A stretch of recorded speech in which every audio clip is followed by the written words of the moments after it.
Olá, amigos e amigas, sejam bem-vindos ao canal do Direito. Depois de um pequeno intervalo, nós estamos de volta e nosso papo de hoje é sobre a teoria da moldura keynesiana, né? Então, nós vamos inicialmente, provavelmente iremos fazer dois vídeos, né, para não ficarem cansativos. Inicialmente, a gente vai falar sobre quem foi Hans Kelsen, né?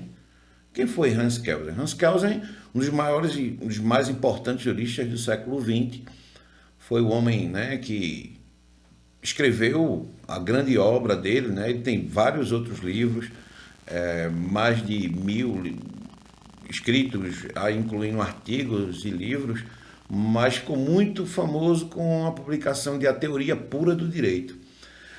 Kelsen, ele austríaco, né, na verdade nasceu em Praga, na República Tcheca, e por conta de toda aquela reordenação ali geopolítica da Europa, né, depois da Primeira Guerra Mundial, ali com a questão do Império Austro-Húngaro, foi anexado, né, e aí, mas se diz, mas Kelsen é austríaco. Então ele estudou na Universidade de Viena, onde lecionou, fez direito e lecionou na Universidade de Viena. Depois, por conta da sua descendência judia, ele foi morar nos Estados Unidos e lá lecionou em Harvard e lecionou também na Universidade de Berkeley, na Califórnia, e onde ele viveu até a sua morte.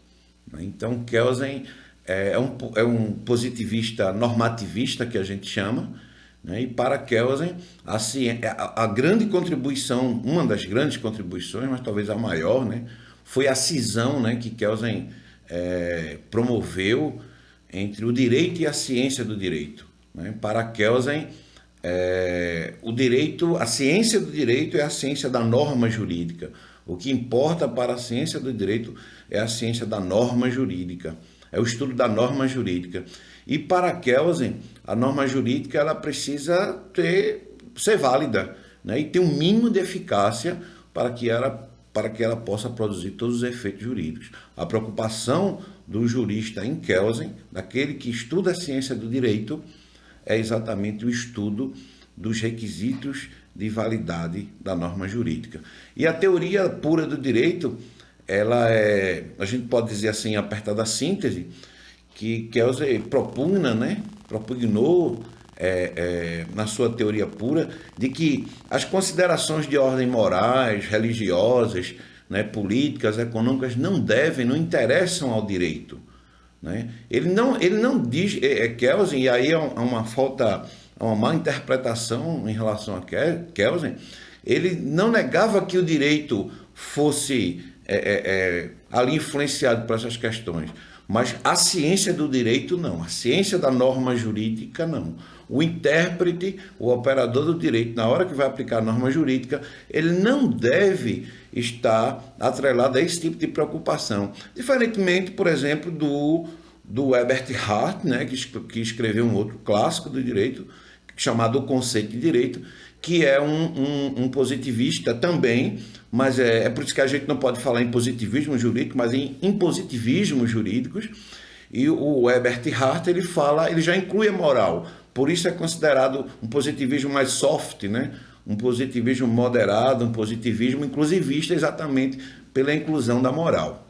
Enfim, se atribui a Kelsen, né? A gente pega muitos manuais por aí e houve em teoria do escalonamento, né, do ordenamento jurídico. O Kelsen nunca deu esse nome, né, de escalonamento jurídico, assim como ele também nunca desenhou uma pirâmide, como a gente ouve muito, a gente vê muito, lê muitos manuais, a pirâmide de Kelsen ele não fez. Isso aí foram as pessoas que estudaram, né, Kelsen, e é bom que se diga que Kelsen ainda é pouco estudado, né, porque ele só teve obras traduzidas para o português na década de 80, então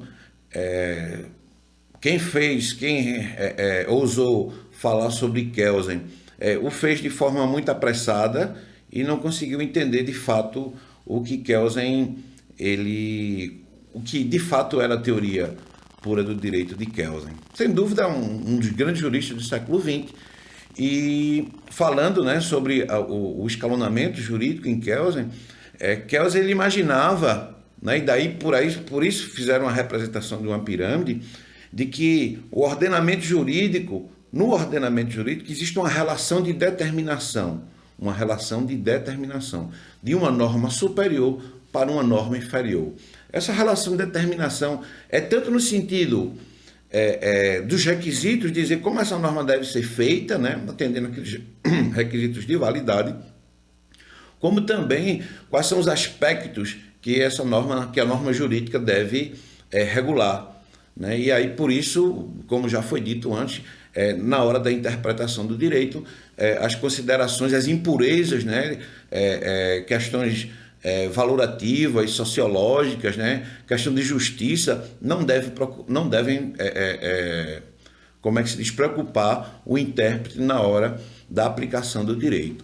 Então, o Kelsen ele vai dizer que a relação, né, isso é uma ideia central no pensamento de Kelsen, e de uma forma geral é fulcral para o positivismo jurídico, né, de que o ordenamento jurídico ele é completo, daí a ideia da completude do ordenamento jurídico, e mais, que uma norma ela encontra fundamento de validade na norma imediatamente superior. Então, daí você teria uma portaria que encontraria fundamento de validade numa resolução, que por sua vez encontraria fundamento de validade numa lei ordinária, numa lei complementar, que por sua vez encontraria fundamento de validade na Constituição Federal. E aí você vai me perguntar, mas professor, e a Constituição Federal? Ela encontra fundamento de validade em que norma jurídica?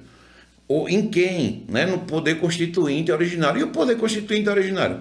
Na norma fundamental. Né? Então, o positivismo a gente não pode deixar de considerar, de lembrar que o Immanuel Kant, né, o filósofo alemão, ele tem uma forte influência ali no nosso direito, no direito continental, de tradição alemã, né, e itálica e canônico. E aí a gente, quem estudou Kant, que sabe sobre Kant, sabe que Kant falava do pressuposto categórico, né? Que aí a gente pode fazer aí uma analogia com o pressuposto categórico, com a norma fundamental que é mencionada por Kelsen, né? Então o positivismo ele prega essa completude do ordenamento jurídico, né? De que o sistema, o ordenamento jurídico é completo, ele é perfeito. Kelsen sequer admitia a existência de lacunas, né? De antinomias. Ele dizia que a existência de lacunas, de quando o intérprete vai dizer que, por exemplo, não tem uma lei para julgar um determinado caso concreto, ele faz isso porque fica em decorrência de uma insatisfação com a norma. Por exemplo, achar que aquela norma não é justa, né? E ele chama a atenção que essa não deve ser a preocupação do intérprete. Kelsen vai dizer o seguinte, que essa valoração, né, e agora lembrando da teoria tridimensional do direito de Miguel Reale, né, que fato, valor e norma, ele vai dizer que essa ponderação, né, essas considerações sobre a justiça, sobre a moral, já foi feita pelo legislador. Não é obrigação do intérprete, não é obrigação do aplicador do direito, do juiz, quando vai julgar um caso concreto, né? Essa valoração já foi feita pelo legislador. Então, para Kelsen, por exemplo, uma norma não deve deixar de produzir efeitos jurídicos, o intérprete não deve se recusar a aplicar uma norma jurídica porque ela caiu no desuso. Porque para ele, ainda que a norma tenha um mínimo de eficácia, ela está apta a produzir os efeitos jurídicos e regular as relações sociais, né? Então, porque ele vai dizer que, por exemplo, a questão da norma, do desuso da norma, isso é uma consideração que deve ser feita, que interessa apenas a sociologia jurídica, mas não a ciência do direito, a ciência normativa do direito, né? Kelsen foi muito mal interpretado, na verdade. O professor Técio Sampaio Ferraz Júnior, inclusive, fala que foi mal interpretado porque, como ele é recente, né, para nós, para os brasileiros, para os falantes da língua portuguesa, quem ousou falar sobre Kelsen fez de uma forma muito apressada, né? Ele usa até de quem leu, Kelsen leu numa leitura ali num balcão apressadamente, né? E aí, inclusive, se faz até de forma equivocada, né, de que a teoria pura do direito teria sido o livro de cabeceira dos regimes totalitários da Europa, ali no primeiro quartel, né, e para o meio quartel do meio do século XX. Então é isso, a gente fica por aqui e continuaremos no próximo vídeo. Até logo.